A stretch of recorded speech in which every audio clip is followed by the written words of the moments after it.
Сіздерге ағылшын тілі курсын ұсынамын.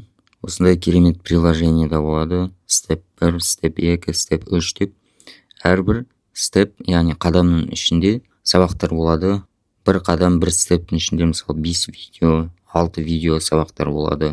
Және әрбір сабақтардың ішінде паттерндар болады. Сондай бір файлдар.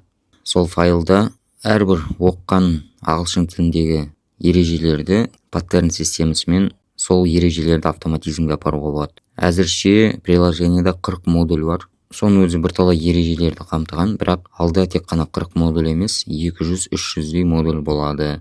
Сөздіктер әлемдік танымал кітаптан алынады. English Vocabulary in Use деген. Және ережелерде бір қызықты форматта түсінікті болып ұсынылады. Және осы приложение ішінде сіздерге чат бар. Яғни сол чат себепті тікелей маған жаза аласыздар, файл жібере аласыздар, аудио жібере аласыздар. Және кейбір түсініксіз болған бір мәселелер болатын болса, сұрақ қойып біліп алуларыңызға болады. Бағасы өте қолайлы. Және қазіргі уақытта тек 40 модуль болғандықтан, одан да 3 есе арзан. Сондықтан алып үлгеріп қалыңыздар. Сабақ үнемі жаңа модульдар жүктеліп тұрады. Және осы приложение сіздерде қалып қояды. Бір алып аласыздар, болды. Толық ақпарат үшін осы номерге жазып WhatsApp-қа сұрасаңыздар болады.